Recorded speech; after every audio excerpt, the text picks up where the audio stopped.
From AccuWeather.com, this is AccuWeather Daily, a brief host-read article. It's weather news in a nutshell. Severe weather is rare in New England during November, but earlier this week, a damaging storm ripped through the region in a tornado-like event.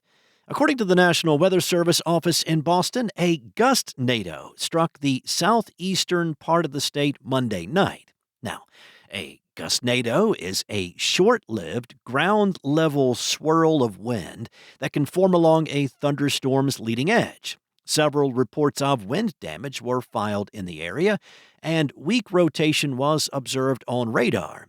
However, the National Weather Service could not find evidence on the ground to declare a tornado. Power lines were reported down in Fairhaven. Trees and wires were also reported to have fallen just north of Mattapoisett in a few different spots. A gustnado is one type of invisible vortex that twists around us all the time. They form when the edge of the downdraft of a severe thunderstorm, a gust front, causes the air to spin from the ground up. But the gustnado does not connect to a cloud. Tornadoes typically develop in the clouds of a thunderstorm and extend down to the ground. Generally weaker than supercell tornadoes, gustnados can cause considerable damage, though. Since they are not connected to the cloud, gustnados are not considered to be tornadoes. 2 hikers are safe after being rescued in snowy, freezing conditions on Mount Mansfield, the tallest mountain in Vermont. Stowe Mountain Rescue said that after dark on Sunday evening, they were put on alert for a rescue of 2 young men who had embarked on an adventurous raid on Mount Mansfield up the Hellbrook Trail.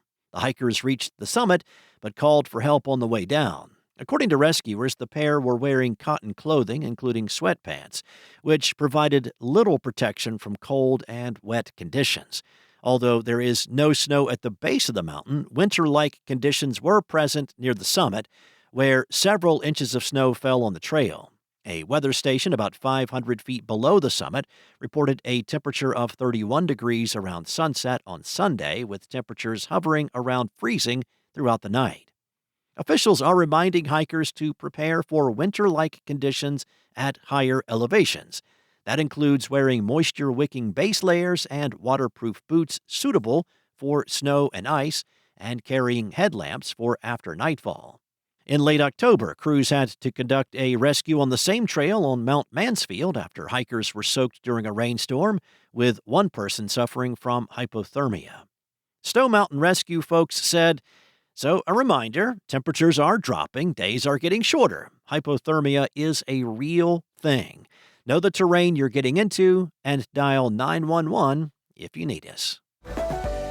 So, with that in mind, a major shift in the weather pattern will unfold this weekend and early next week across the central and eastern U.S., bringing a surge of cold air and the potential for the first widespread snow of the season in some areas.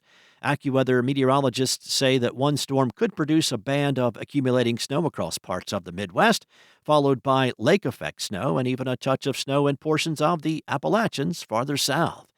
Through the end of the week, cold air will struggle to gain a lasting foothold, and residents in the Midwest and Northeast can expect significant temperature swings from one day to the next. A couple of quick-moving storms will bring some snow to the northern tier of the Midwest and the Northeast this week, with slippery travel mainly limited to the higher elevations of the Adirondacks and the Green and White Mountains. However, conditions will change drastically this weekend as a large, sustained push of cold air sweeps across the plains and the Midwest, signaling the arrival of a winter-like pattern for much of the central and eastern U.S. Beginning this weekend, a significant dip in the jet stream is forecast for the central and eastern states. AccuWeather's Paul Pastelok said, "This will be the first taste of wintry weather for millions from this weekend to early next week, with a dramatic temperature drop and blustery winds. The surge of chilly air will also briefly reach parts of the southeast. With the cold air will come an increased chance of snow. The colder conditions will raise the potential for accumulating snow across parts of the Midwest and the Appalachians, including areas farther south and at lower elevations than usual. Some major metropolitan areas and heavily traveled highway corridors could pick up light accumulations, potentially creating slick roads and hazardous travel conditions early next week. That's all for now. You can find more regional forecasts and science-based articles at AccuWeather.com. And for your local forecast at your fingertips, download the AccuWeather app. Enjoy the rest of your day. Be safe. I'll be back tomorrow with more from AccuWeather.